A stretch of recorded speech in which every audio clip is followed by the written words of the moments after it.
toda a irreverência do Manhattan Connection.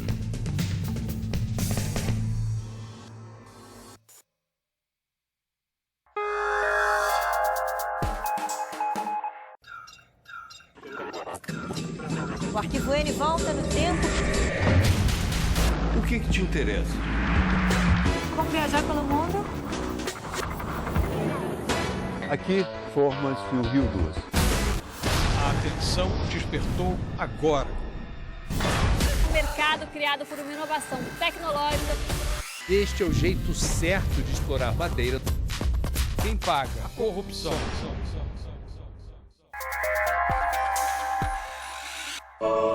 Cara, troca esses pontos do prêmio pro ingresso pra corrida. Ali sim, os caras são pilotos. É adrenalina, emoção, 300 km por hora. Vai lá, Sanjo, da guarda deles. Não, tô de boa aqui. Petrobras premia. Troque por ingressos para corrida e muito mais.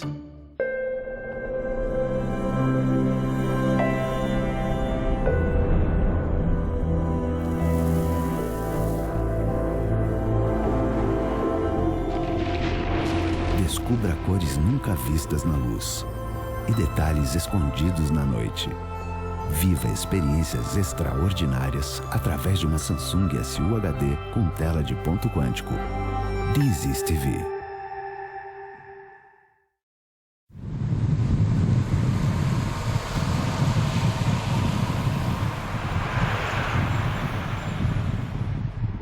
Um apartamento no Rio de Janeiro. Um morador. Um dos personagens envolvidos na Operação Lava Jato. Esse definitivamente não foi um dia comum. 16 de março de 2015. Foi quando a Polícia Federal prendeu o ex-diretor da Petrobras, Renato Duque. O juiz Sérgio Moro determinou a busca e apreensão de documentos, computadores ou outros objetos que pudessem comprovar a participação dele em crimes como lavagem de dinheiro, corrupção e fraude à licitação. Quando os policiais entram no apartamento de Renato Duque, uma surpresa. Nas paredes, mais de 130 obras de arte. Estas são imagens exclusivas do apartamento de Renato Duque no dia da apreensão. Um dos policiais desenha o que viu. Na verdade, o caso dele surpreendeu pela quantidade de obras. Elas não estavam guardadas, elas estavam efetivamente decorando o apartamento. Eles mencionaram a surpresa, porque pela grande quantidade de obras, que era diferente do que a gente tinha visto até agora, de você entrar num apartamento e encontrar talvez 10, 12. E nesse caso específico, a quantidade era muito grande. Praticamente o apartamento era uma pinacoteca. É a maior apreensão de obras de arte num só lugar da Operação Lava Jato até agora. A grande maioria das obras de arte apreendidas na Operação Lava Jato está sob a guarda do Museu Oscar Niemeyer, em Curitiba, bem perto do quartel-general de toda a operação. Na verdade, as obras estão aqui sob a guarda do museu por uma questão técnica, por uma questão profissional. Por quê?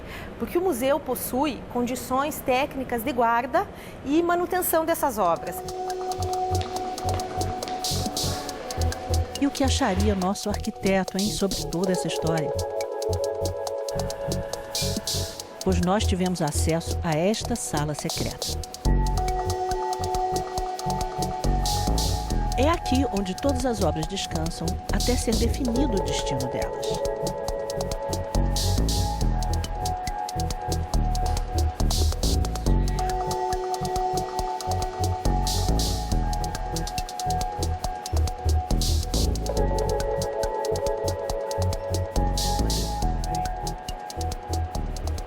Quantas obras até agora já foram apreendidas na Operação Lava Jato? Mais de 230 obras.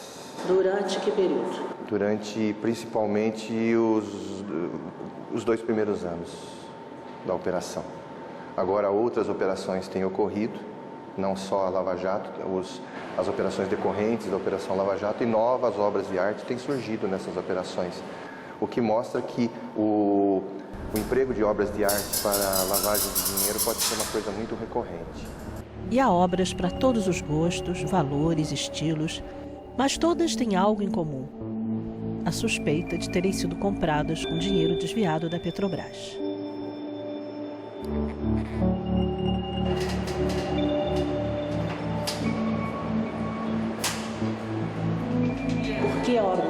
pela volatilidade das avaliações, pela subjetividade dessas avaliações, pelos preços que variam muito num muito curto espaço de tempo, podem variar muito pouco, e pela falta de critérios técnicos para dizer se essas obras são verdadeiras ou são falsas. É um mercado não regulado, como deveria ser.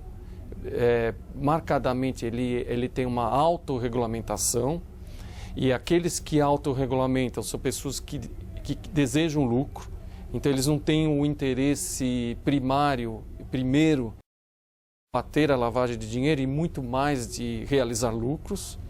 E ele é caracterizado também por uma fácil mobilidade, então é possível transportar milhões facilmente de um país a outro sem que seja notado. A aquisição de obras de arte acaba sendo também uma forma de usufruir o produto do crime sem chamar tanta atenção.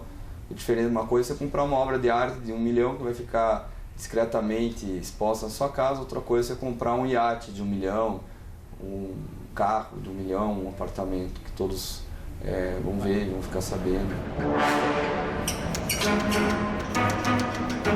Como é que se lava dinheiro com obra de arte? Pagando mais pelo que vale menos, ou eventualmente pagando menos pelo que vale mais. E a obra de arte, como permite essa oscilação e essas avaliações subjetivas, é o ideal para você conseguir retornar para a economia formal grandes quantidades de dinheiro. Lavar dinheiro nada mais é do que remover os rastros do crime, da origem ilícita de uma determinada quantia. É transformar dinheiro sujo, que pode ter vindo da corrupção, do roubo, do tráfico, em dinheiro limpo, para não levantar suspeita. Para isso, o criminoso precisa esconder o máximo que puder de onde vieram esses valores. Lavagem de dinheiro sempre tem um dinheiro errado, um dinheiro irregular, que precisa ser colocado no mercado, precisa voltar ao mercado formal, à economia formal. As cifras que são ditas hoje mundialmente não são cifras confiáveis. Por exemplo, nós temos o FBI que estima uma movimentação do tráfico ilegal anual de obras de arte em torno de 6 bilhões de dólares. A Unesco, que é o órgão da ONU voltado à cultura e educação, ela estima em 1 bilhão de dólares anuais, mas ninguém sabe exatamente quanto é lavado. O que se sabe é que é muito lavado. São feitas 2, 3, várias transações até criar um emaranhado para dificultar o rastreamento pela polícia ou pela Receita Federal. E em alguns casos, para deixar esse dinheiro bem lavado mesmo, os valores são enviados para as famosas offshores, que são as empresas abertas em países onde se paga pouquíssimo ou até mesmo nenhum imposto. Algumas dessas empresas nem existem de verdade, tudo fachada. E depois, em mais uma fraude, o dinheiro volta para o criminoso na forma de empréstimos, investimentos e o dinheiro fica lavado.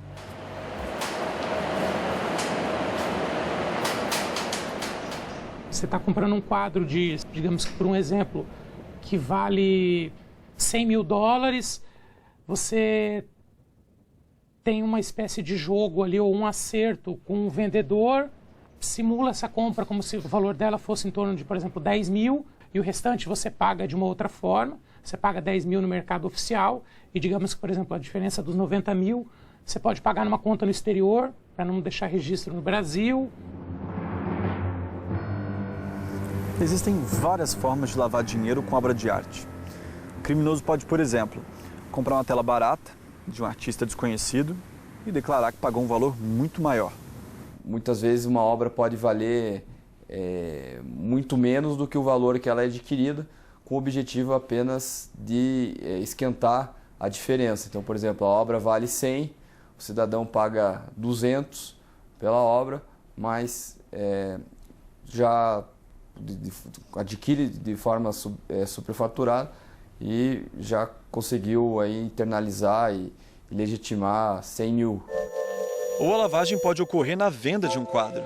Pode vender uma obra de arte por 100 mil e declarar que essa obra foi vendida por 1 milhão.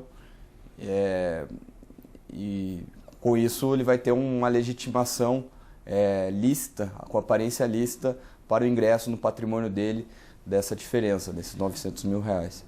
Nesses dois casos, essa diferença de valores de compra e venda é o dinheiro que está sendo lavado. comprador ou vendedor é um mercado interessante por conta disso, por a pouca fiscalização faz com que o dinheiro suspeito acabe ingressando nesse ambiente, porque insuspeito será aquele que adquirir e usar desse mercado, porque ele nunca é questionado. Então, faz disso um ambiente atraente ao crime. Tem ainda um outro jeito, que é esconder o verdadeiro dono da obra. Muitas vezes a obra pode ter sido paga por um terceiro, inclusive pode estar no certificado o nome desse terceiro, mas quem está usufruindo da obra de arte é o agente público corrupto. O que a gente vê é que muitas vezes tem participação direta das galerias, principalmente para ocultar o vendedor ou o comprador. Muitas vezes a pessoa não quer se identificar ou não quer aparecer como uma das partes do negócio, então o merchant assume esse papel ali, acaba não efetuando o registro, ele próprio assume o recebimento ou o pagamento dessa obra. Esse é um jogo altamente sofisticado. E sigilo, claro, é uma das regras desse jogo. É um mercado baseado na confidencialidade. Ele é sigiloso por si só, porque as pessoas que atuam no mercado desejam esse sigilo. E como em todo jogo, há vários personagens. Nesse xadrez, por exemplo, quem são o rei, a rainha, a torre e até os peões. É uma grande complexidade de agentes que trabalham nisso. São os leiloeiros, são as galerias de obra de arte, os avaliadores, os artistas, os compradores. Então, esse processo que a gente imagina que ocorra de lavagem não é uma coisa linear, não é uma coisa que se repete para todas as obras e em todos os momentos. Existe uma complexidade muito grande nesse mercado. Há por aqui um longo caminho dos peritos para ter certeza se essas obras são falsas ou verdadeiras. E se você colocar no meio disso também o fator falsificação, aí a coisa amplia muito, né? Porque você imagina você comprar um quadro, lavar dinheiro com um quadro, tentar lavar e conseguir lavar uma grande quantidade de dinheiro com um quadro e depois descobrir que aquele quadro era falso. Um personagem importante dessa história, Alberto Guinhar, um artista já falecido. Só na casa do ex-diretor da Petrobras foram encontradas 9 obras dele. Um artista muito valorizado, mas claro, se essas obras forem de fato verdadeiras. Nos leilões, uma tela de Guinhar já chegou a ser vendida por mais de 5 milhões de reais. Mas se é um trabalho sobre madeira, pode chegar a 390 mil reais.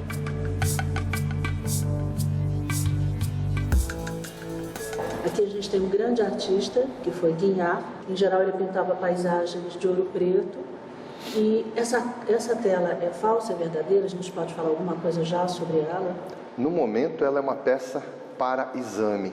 Nós estamos desenvolvendo uma metodologia, vendo quais são os melhores equipamentos e os melhores procedimentos que nós podemos utilizar, justamente para dizer se ela é falsa ou é verdadeira.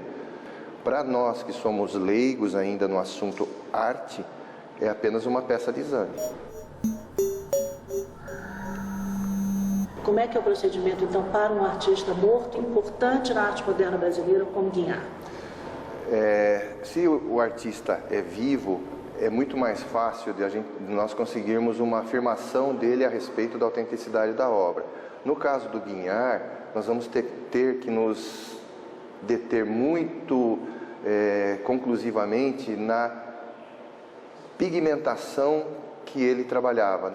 O que nós vamos tentar fazer aqui com as obras do Guinhar é nos socorrer do Museu Guinhar, que fica em Ouro Preto, para conseguirmos padrões confiáveis da obra dele. Isso tudo é novidade para vocês, né? Sim, novidade, o enfoque técnico-científico, né? O que não era novidade é sempre o assunto da importância das obras de arte dentro de um procedimento criminoso. Existem filmes, existem livros escritos a respeito, mas aqui no Brasil isso sempre foi muito tratado como lenda. Nós estamos tentando colocar um pouco de racionalidade naquilo que é eminentemente subjetivo. Pelo seu feeling, pela sua expertise, pelo seu trabalho como perito, Você acha que tem muita obra falsa? Eu não posso achar, eu tenho que descobrir se há. E isso é o mais importante, talvez, do legado dessa linha de investigação dentro da Lava Jato. Nós estamos trabalhando com um campo muito desconhecido, muito pouco investigado dentro do mercado brasileiro, mercado internacional. O feeling que você fala existe, mas eu não posso afirmar nada por enquanto. Não posso, o pouco que nós estamos podendo afirmar é o que está saindo agora do resultado dessas análises bem iniciais que nós estamos fazendo. Mas imaginamos que há muita coisa para ser descoberta. Falsos ou verdadeiros? Terão os envolvidos comprado gato por lebre? Há um mistério e ainda há muitos capítulos pela frente. No próximo bloco, você vai conhecer outros artistas que compõem a Galeria Lava Jato.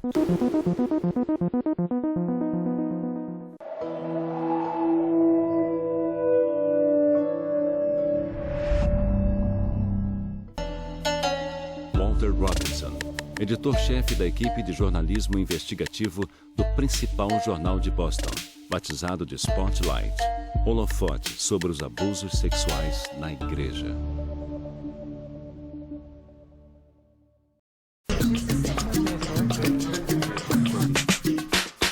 Para mim, a Globo News significa análise. Todo dia, notícia contextualizada. Tempo real. Conexão. Globo News é notícia. Uma oportunidade extraordinária de participar. Eu comecei minha vida profissional junto com a estreia do canal. Ousadia. Pioneirismo. Alimento para a alma. A gente está ali em cima, mostrando tudo. Trabalhar contra o relógio, correr na bola. É uma nova linguagem. Superar desafios. Improviso tem que ser constante. Credibilidade. Agilidade. Pensar fora da caixa. Melhor equipe do mundo.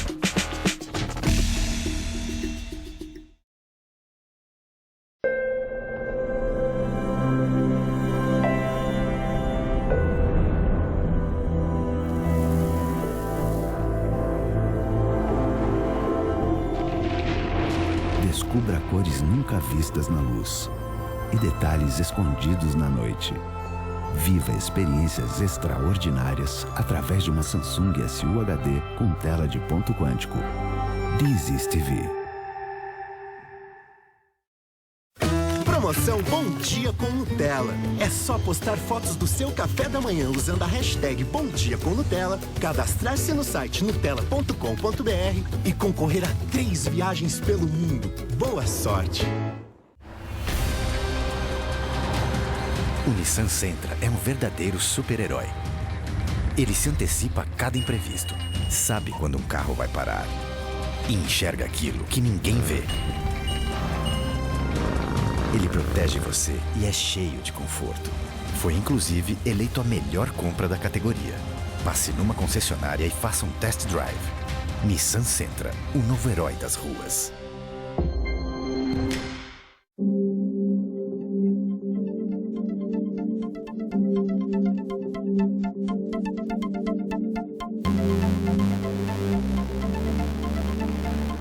Há um pouco de tudo por aqui. Se fosse uma tela de Picasso, seria uma fortuna. Mas essa gravura, se verdadeira, pode valer em torno de R$60 mil. Vemos também Heitor dos Prazeres, Djanira, de Cavalcante.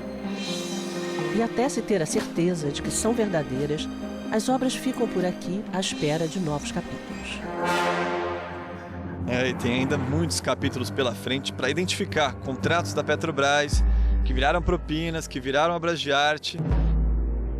Aliás, esse esquema também foi revelado por Milton Pascovitch, um lobista que também fechou um acordo de delação premiada. Ele contou que pagou propina para o ex-diretor da Petrobras, Renato Duque, com um quadro do Guinhar, avaliado em $380 mil. E disse inclusive que o próprio Duque teria escolhido essa tela, e o pagamento foi feito numa conta fora do país. E seguimos aqui na sala secreta.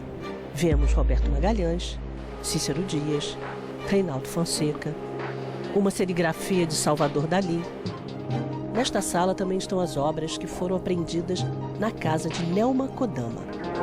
Nelma Kodama é uma doleira que já foi condenada na Lava Jato por crimes como corrupção e evasão de divisas. A única acusação formal que foi feita em relação a obras de arte foi relativa ao senhor Renato Duque.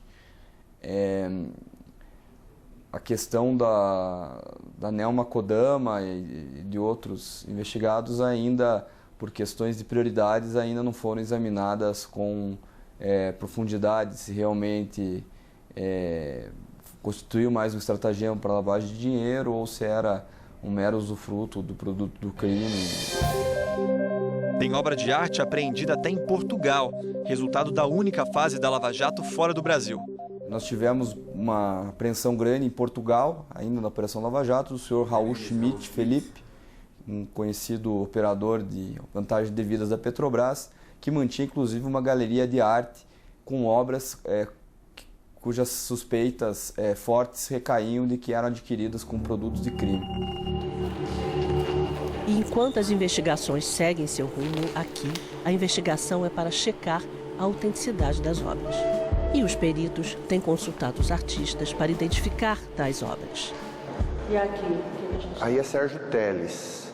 Sérgio Teles é outro autor que nós elegemos para fazer um trabalho mais detalhado, pela acessibilidade que nós temos, pelo acesso fácil que nós temos ao autor. Ele é de São Paulo, nós vamos até ele procurar que ele nos auxilie para dizer se a obra é autêntica. Só ele dizer que a obra é autêntica não basta para a gente. Nós vamos precisar também de algum critério técnico-científico perene, para muitos anos, para a eternidade, que diga que essa obra é a obra de Sérgio Teles. Eu vou começar a fazer um procedimento que é a colheita dos pigmentos desta obra do Sérgio Teles. Então, o que consiste? É uma pequena agulha, igual aquelas agulhas hipodérmicas de injeções normais, com um pequeno recipiente. O que eu faço? Eu colho o pigmento e esse pigmento vai ficar grudado na ponta da agulha. Você veja que não é um trabalho que é destrutivo. Ele é um trabalho simples, é uma pequena raspagem que não estraga a obra. É colocado aqui dentro e a partir desse momento, isso daqui é encaminhado para as análises químicas. Os artistas têm vindo aqui para validar suas obras? Alguns vieram, oficialmente o Fernando Lucchesi esteve aqui. Fernando Lucchesi esteve aqui, avaliou uma obra dele, garantiu que aquela obra era autêntica, mas infelizmente só a declaração dele não vale. Ele esteve aqui no museu, fez esse quadrinho, vamos dizer assim, com a assinatura dele, para te dar mais uma pista se esse quadro dele é de fato um quadro dele. Exatamente. Então, a equipe de vocês, de peritos, é composta de quantas pessoas?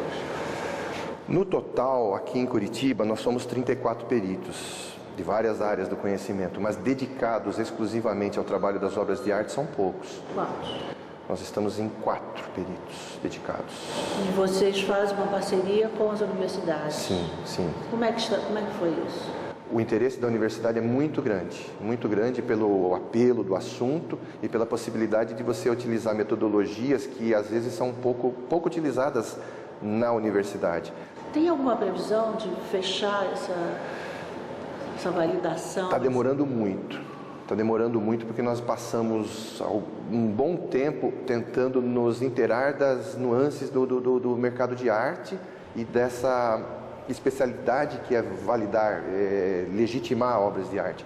Mas ainda não tem uma data para fechar toda Não temos previsão de data, não. Inclusive porque para cada obra nós vamos ter que ter um protocolo diferente. Esse mês de outubro pode ser um divisor de águas no mercado da arte.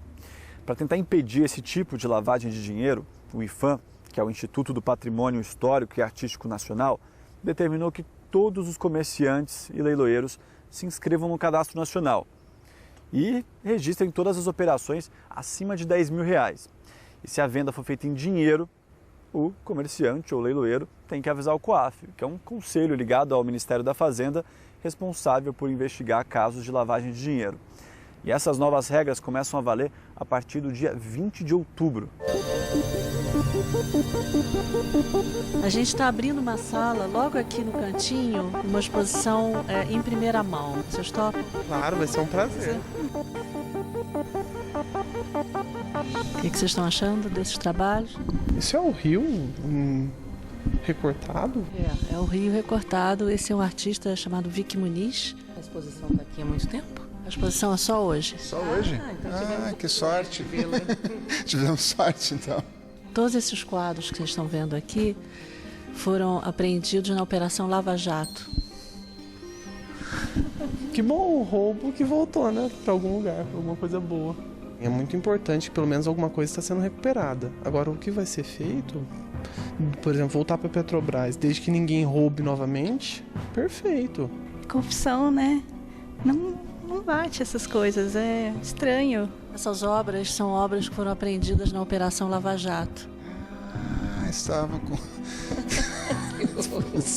Bom, pelo menos teve alguma utilidade maior ainda, né, para a arte, né? Serviu para lavar dinheiro e agora está servindo para a gente poder aproveitar a beleza da arte. Acho que é uma justiça artística, digamos assim.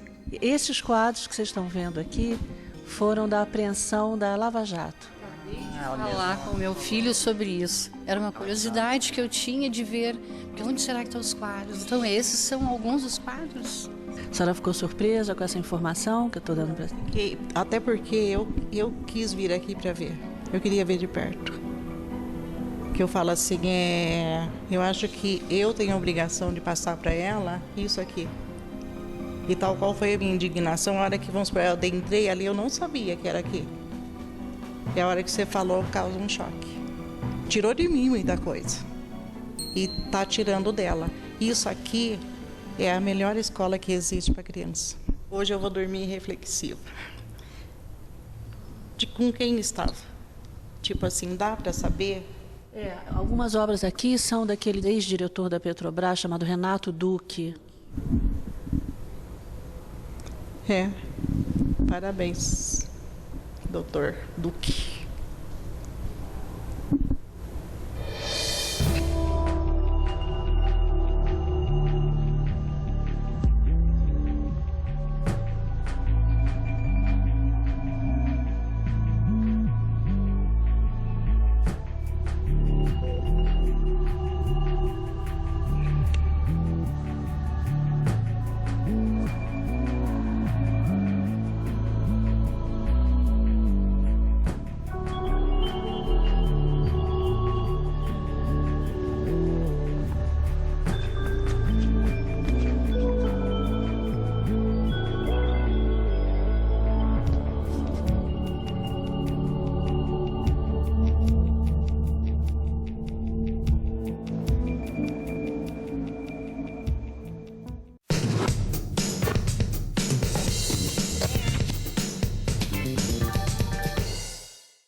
Começando mais uma temporada do Que Mundo é Esse?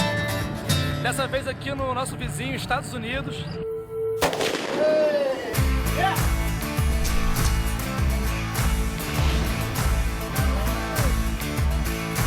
Se você não comer todo o seu sanduíche...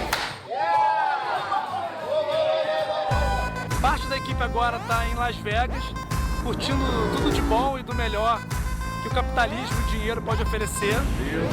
E eu tô aqui sozinho em Black Rock City, uma cidade em pleno deserto de Black Rock.